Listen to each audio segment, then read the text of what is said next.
Hey everyone, and welcome. So glad you could join us today. Let's just jump right into this explainer where we're going to visually unravel some really fascinating expert insights into the mechanics of diabetes. We hear the word diabetes thrown around constantly on the news, by doctors, probably even by our own friends and family.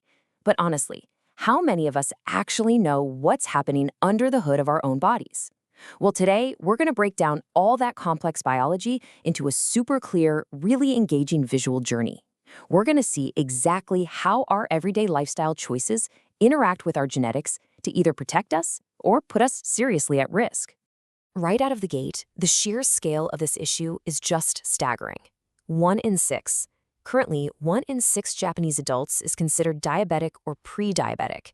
I mean, think about that for a second. If you're sitting in a room with 5 other people, the odds are that at least one of you is already dealing with this or is literally right on the verge of it. It's an incredibly common, highly relevant condition for pretty much all of modern society. Which brings us to the big million-dollar question. Why is this happening to so many of us? Despite how incredibly common it is, very few people actually understand the hidden biological triggers that set the whole thing in motion. It's really not just about, eating too many sweets. It's this fascinating and sometimes totally hidden breakdown of the body's internal energy management system. And to truly understand why so many people fall into this trap, we first have to understand the main hero of our story. And that hero is insulin. Insulin is basically the ultimate door opener for our cells. When we eat, our bloodstream fills up with glucose, blood sugar, which is the energy we absolutely need to live. But that energy can't just casually walk into our cells. It needs a key. Insulin is that key. But here's the most absolutely crucial point you need to take away.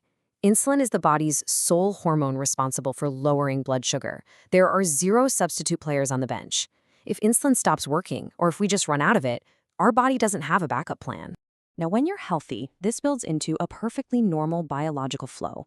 It's a 3-step system that works flawlessly 24 hours a day, 365 days a year.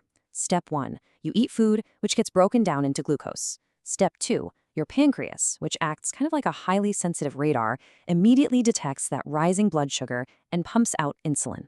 Step 3, that insulin travels right to your cells, unlocks the doors, and the cells absorb the glucose for energy. The result? Your blood sugar goes right back down to a perfectly balanced, safe level. It's just a beautiful, seamless system.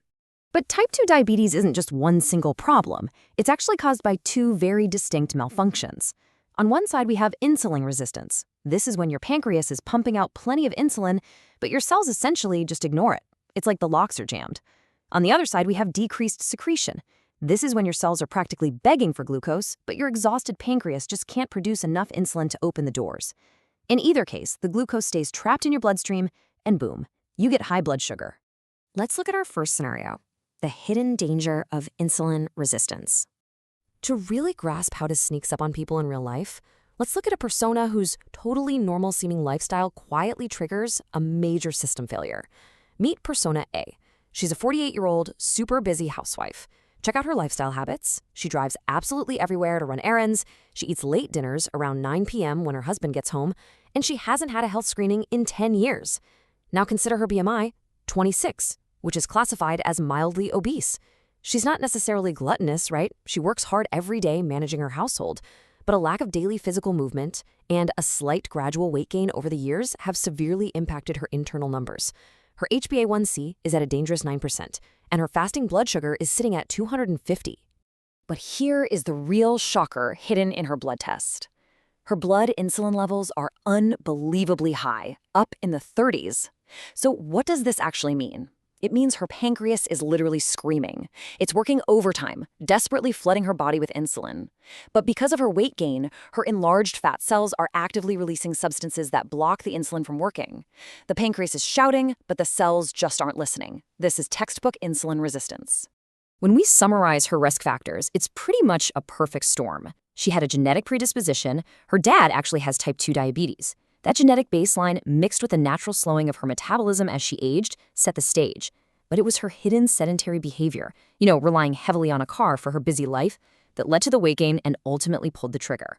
Right now, her pancreas is overworking to compensate, but if she keeps going down this path, her pancreas risks total irreversible burnout. Now onto our second scenario, the quiet threat of decreased secretion. Let's flip the script and look at someone completely different. I want to show you someone who is the exact opposite of persona A. Someone who isn't overweight, doesn't sit in a car all day, and doesn't even have a sweet tooth, yet still falls right into the diabetes trap. Meet persona B. He's a 52-year-old office worker. He commutes by walking 20 minutes each way every single day. His BMI is 21, completely standard, not overweight in the slightest. He doesn't even like sweet snacks. Yet, a routine workplace health check caught an HbA1c of 7.2% and a fasting blood sugar of 180. He has type 2 diabetes. For a lot of people, this is a massive, surprising twist. How does a slim, relatively active guy get diabetes? Well, the answer lies in his lifestyle habits: a high-stress promotion, a heavy reliance on convenience store lunches, and chugging energy drinks just to get through his busy day. Unlike persona A, whose insulin was sky high, his insulin levels are a dangerously low 1.2. His pancreas isn't overproducing at all. It's completely exhausted. And here's some really crucial cultural and biological context from our expert sources. Japanese people, and many people of Asian descent, genetically have a weaker pancreas when it comes to insulin production. In fact, they secrete about 50% less insulin compared to Western populations. This makes them uniquely vulnerable. They just don't have this massive reserve of insulin to fall back on when things get tough. So the real kicker here is how his environment completely shattered his pancreas's limited capacity. Think about the factors at play. The sudden high-stress environment from his recent promotion caused his body to constantly release stress hormones, and stress hormones naturally elevate blood sugar. To cope with that exhaustion, he started relying on quick liquid sugars, like those energy drinks, hitting his system with massive spikes of glucose. Between the stress hormones and the liquid sugar, his genetically weaker pancreas was forced to sprint a marathon, and it simply depleted its function entirely. All right, so how do we take action and protect our pancreas? Both of these cases clearly show us that while genetics certainly deal the cards, your lifestyle plays the hand. And the really good news is there are proven, clear steps you can take to manage your environmental risks. But before we get into the daily habits, I have to point out this surprising multiplier: 1.4 times. Research shows that smokers are approximately 1.4 times more likely to develop type 2 diabetes compared to non-smokers. Why? Because smoking directly amplifies sympathetic nerve activity, which raises your blood sugar, and the harmful substances in cigarettes directly worsen insulin resistance. So if you want to protect your pancreas, cutting out smoking is just a massive statistical win. Quick side note here, just to be totally clear about what we're discussing: type 1 diabetes, which is an autoimmune condition where the body destroys its own insulin-producing cells, and gestational diabetes, which is induced by pregnancy, have fundamentally different causes. Our focus today and the actionable takeaways we're about to dive into are strictly regarding the lifestyle and environmentally driven type 2 variant. So, let's synthesize everything we've learned into a game plan. First, build daily movement habits. This helps your cells absorb glucose naturally and avoids the sudden weight gain that causes insulin resistance. Second, actively manage and reduce your stress to keep those blood sugar-raising stress hormones in check. And finally, please commit to annual health screenings. Remember persona A? She didn't get checked for 10 years. Early diabetes has absolutely zero symptoms. You won't feel it happening. Routine health checks are literally your only radar to catch the warning signs before the whole system breaks down. I want to leave you with this final, powerful thought. Your pancreas is working hard for you 24/7. What are you going to do to help it today? Your body is an incredible machine, constantly striving to keep you balanced, energized, and alive. But it really needs your partnership. So take ownership of your health. Schedule that annual checkup, maybe take a quick walk after dinner tonight, and give your pancreas the support it deserves. Thank you so much for joining me to unpack all of this today. Stay curious, stay healthy, and I'll see you next time.